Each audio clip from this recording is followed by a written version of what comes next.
This is the final part of the series. I've been uploading these videos weekly. Check out the other videos if you want to hear my opinions on JoJo. Spoiler warning for part 5, so you've been warned. Golden Wind, or Ogen no Kaze, or Vento Oreo. I'm sorry I pronounced that wrong. Part 5 switches a lot of things up from the usual formula. For starters, the main character isn't named JoJo, it's Geo. Stands are kind of simplistic, but then it's confusing, and some of them break the rules of stands. Giorno isn't really a good guy, but he's not a bad guy. He wants to take over the mafia, and he is brutal in his attempts to get there, unlike part 4 where friendship is magical and everyone has hearts of gold. No, these people are they're dead. They're not coming back from that. The whole mafia idea is such an interesting concept and wish it was developed more. Having our team move up the ranks in the mafia and have time skips in between episodes would have made this part more unique. The main plot is that they were given a job by the boss to protect his daughter and they are being attacked by the hitman team. Now, one of the best things about this part is its characters. They are all given backgrounds, and it was actually pretty funny because I was rewatching the show with my brother, and when Narancia gets stepped on and it looks like he's about to die, my brother actually said to me, "Oh great, he died." Because up to this point, every character that died had a flashback before or exposition before. And while yeah, I like that the characters have backgrounds, it'll be in the middle of the fight, and then the next sentence is, here's the character's background. Even with the backstory, a lot of the characters just, I like Bucciardi a lot, Giorno and Narancia, and that's really it. Mista is just comedic relief. Even his backstory is just, yeah, I'm a guy, I was pretty cool, and I shot a guy, that was also cool. If you go Breves once, and that's it. Abakio is who I have the most problems with. His backstory is really cool and adds a lot to him, and I love his stand. But Abakio hates Giorno for no real reason. I know in the last video I mentioned how I like this dynamic between Josuke and Rohan, but Rohan not liking Josuke makes sense, because Josuke beat up Rohan and was kind of mean to him. Abakio just doesn't trust Giorno because he's a new member, but Abakio doesn't ever show disdain toward Narancia even though he just joined a few months ago. There is no reason for Abakio to be so abrasive. Giorno has a really cool stand that really adds a lot to the fights he's in, and allows for a lot of creative methods and ideas. But because of this divide between screen time, Giorno doesn't feel like the main character. Bucciardi is one of my favorite characters in the entire series though. He's a great leader that is able to help people. He also has one of the coolest stands in the entire series, despite what the dub will have you believe. Superman! I really would have preferred if he was the main character, honestly. Especially since the main JoJo of this part is very loosely connected to the Joestars. If they ever did make a prequel series about the gang before Giorno joined, I would love that completely and be on board. The art style in part 5 is, I don't like part 5, no. Or part 3 Jotaro. Why does he look like? That's awful. Nasty, man! But the eyes of the main characters really stood up to me. The character designs are all unique, for better or for worse. Each character looks different from the next, instead of just copy and paste template. Now, for the pacing of the show, it's okay, kinda. So for the first few episodes where Giorno is just trying to join the mafia, that is great, I love it. Bucciardi hiding an innocent person is completely out of character though, and is very odd upon a rewatch. The pacing after the Popol stuff into the first fight, you realize, oh god, it's part 1, part 2 fight set up again. You also get a backstory on La Squadra, the hitman team. And I really like this. The villains aren't even really villains. They want to kill the boss like the main characters, but they want money and to avenge their friends who were killed for investigating the boss's identity. The only real bad thing about their goal is that they want the boss's money, which, hey, I can respect that. The Hitman team stands are also good as well. They feel like stands that would be used as hitmen, except for the weird laptop I don't like. Can we get rid of him? I don't like that. The backstories combined with the stands make these fights better than the ones in part 3. Our team is given the goal to protect Trish, the boss's daughter, and escort her to the boss. How do you know he had a daughter? Did he take a 23andMe test? You know what though? Despite what I was just talking about, I was enjoying myself. These fights were fun, learning about the characters was good. They switch the fights up every now and then, with the Thankful Dead and Beach Boys fight, where Bucciardi commits the best kill in the entire series.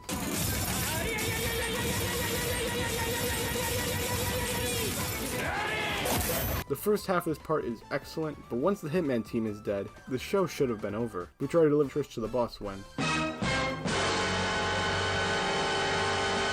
this twist, while it might seem cool at first, makes no sense when you think about it. So this guy hands over Trish, and we later learn that he killed himself after giving our team the information on how to deliver Trish. So why didn't the boss just have that guy do it? He's been working with you for years and years, he doesn't have a stand, so you could kill him if you have to. He's just dead over nothing now. He's probably like the most loyal guy you had, and he just died. One thing I do like is the fight with the boss. Bucciarati dies. And I'm confused because they later say it was resolve and Giorno coming at just the right second. Again, when you watch it for the first time, it's not distractingly bad or anything, but when you think about it, this is a little weird. And then they leave the building and decide to leave the Mafia. But what Bucciarati should be saying is, guys, an enemy stand user just tried to kill me. If we all just go in, we could take him. Or better yet, Fugo, go in and poison the place. The boss, I'm going to call him Diavolo because saying the boss over and over is just going to sound confusing. Diavolo even says he can't even really take them all on at once. Everyone goes with Bucciarati except for Fugo. I really like the idea that a crew member stayed behind, but it doesn't feel like that much of a loss. If it was anyone but Fugo, this moment would have been better, because Fugo has had the least development of the group and isn't... I think he had like 2 lines of dialogue. I know there's like the prequel episode about him, but even then, he doesn't do anything. He can't even use his stand because his stand's like in the opposite mirror or whatever. Imagine if Mista stayed behind. How much harder that moment would have felt. Well, the episode is over now. Now, because of how severe and dramatic everything got, you would expect there to be a more serious tone.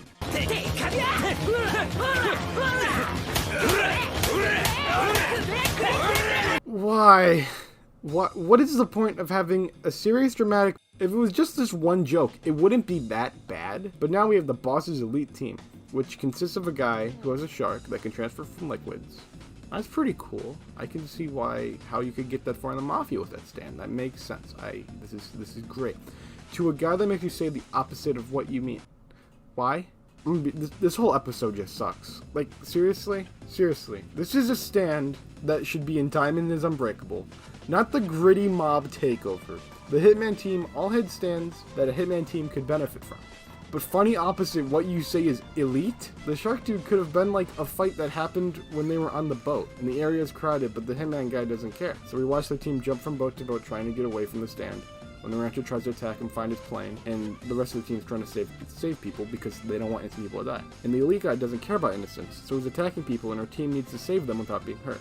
It would show how the Mafia is corrupt and only cares about the result. I'm just spitballing here, but the material is there for something really different, especially for what JoJo normally is. But no, funny opposite day. It's so stupid as well, because Narancia's an idiot during it. If it makes you say the opposite of what you want to say, just say, oh, okay, there's a bad guy there. But I'm saying the opposite of what I'm saying? Yes, there is a bad guy there. And then the opposite is you're gonna say no then. The next fight also doesn't make any sense. So this guy's stand only works when he kills himself. How did you find that out?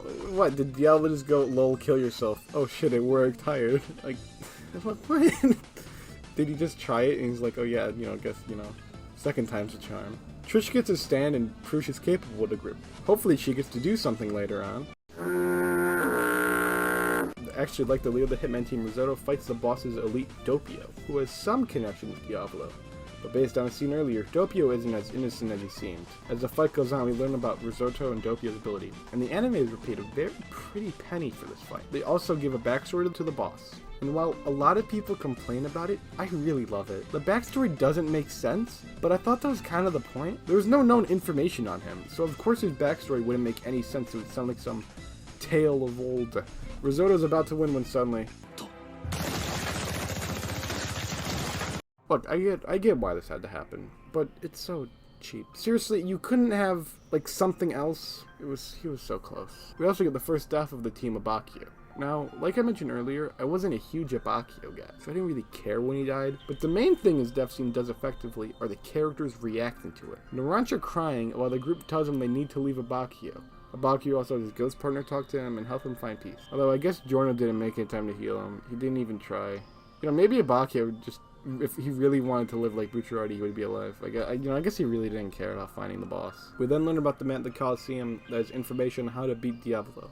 The next 2 fights are really good. Cicoletta and Sekao are just insane. Cicoletta is one of the most evil characters in all of JoJo. He's honestly more evil than the boss. Someone that does not care for the lives of the innocent, this should have been a focal point of part 5. Show how corrupt the Mafia is and how and why Giorno wants to make it better. Or at least as best as the Mafia can be, I mean. The fight spans across the whole city and feels like a real threat. It feels bigger than before. Doppio is also on a plane and coming to the Coliseum to stop the Informer. Well, there was the only joke I laughed at in this entire part.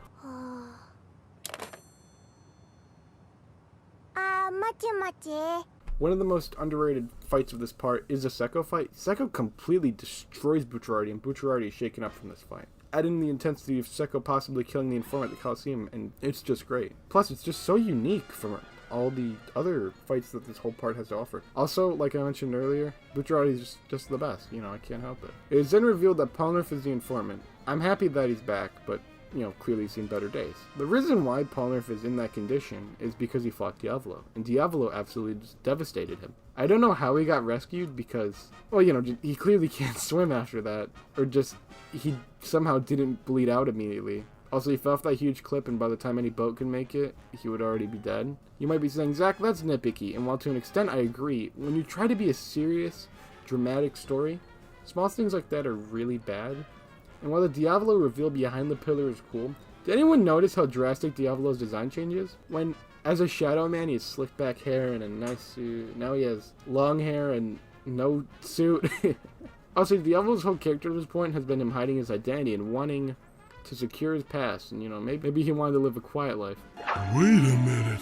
Now, Part 5 was written 7 days after Part 4. So it is very possible that Araki was in the same headspace with the villain goals, because you can't write this much without taking a significant break, and that is commendable that he did that, don't get me wrong, but I'm just pointing this out. So I think because they made him so similar to Kiri's, like, oh, I gotta, let's just make him more like Dio. Well, not a bad thing, just kind of seemed random and sudden. Polnareff uses the arrow on Silver Chariot, hoping to give our team a chance of success, and Diavolo kills Polnareff. At this point, I'm reinvested in the story.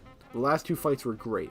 I laughed at one of the jokes. Polnareff's return in death had me on a roller coaster of emotions, and Silver Chariot is this gray, dark, stalking figure. And most of my problems that I mentioned I had on my second viewing, so, you know, I wonder what happens next to continue this dramatic, serious fight.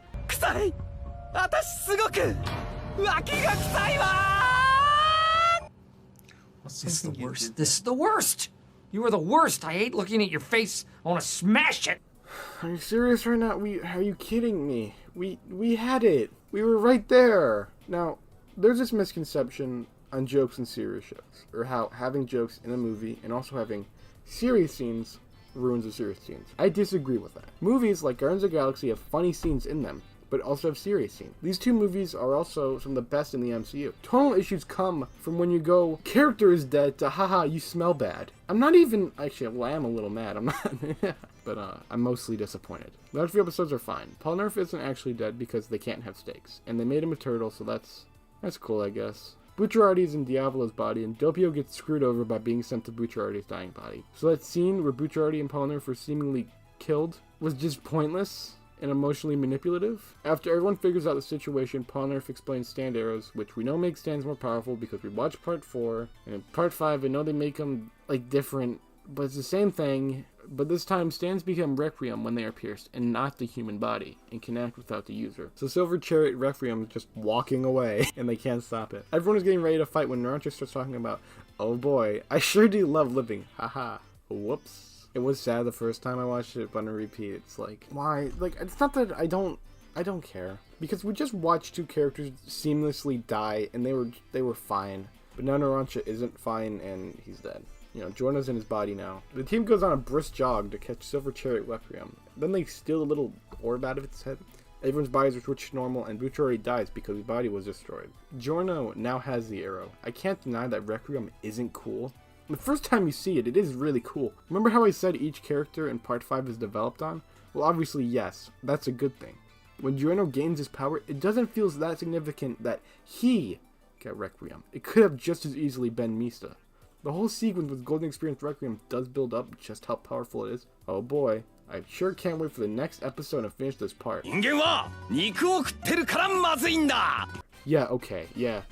Okay, the prequel episode is dumb. It explains fate, which was already an established theme in JoJo's, so it's pointless, it's interrupting, and Polnareff is still alive somehow, even though it doesn't make sense because Giorno already died, because his body was destroyed. They walk up to the Coliseum and it ends with Giorno as the head of the Mafia.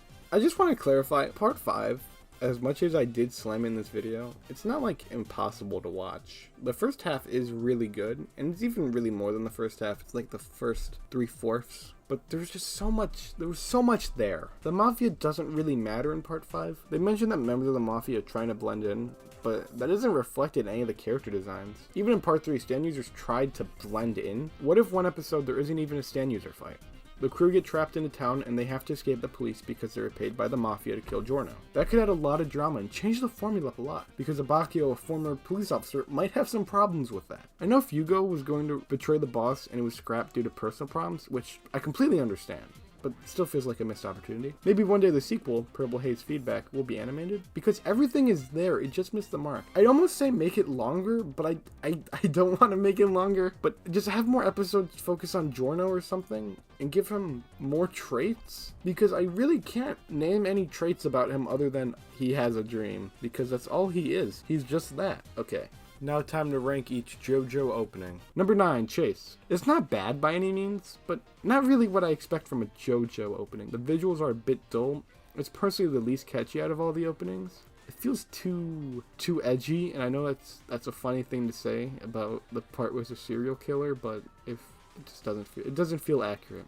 Number 8, Stand Proud. Love the visuals, not so much the song. It shows a lot of subtle references for what is to come, but that's really it. Number 7, Fighting Gold. I don't know what's happening, but I enjoy it. Sounds good, but that's really it. Number 6, Crazy Noisy Bizarre Town. Love the visuals, tells you everything you need to know about this part. Love the subtle details in this opening, like Kira's stand silhouette being shown with all the other stand users, perfectly blending in with the others. Number 5, Trader's Requiem. Song is great, visuals are great, and while they are just showcasing what is going to happen in the part, it's good.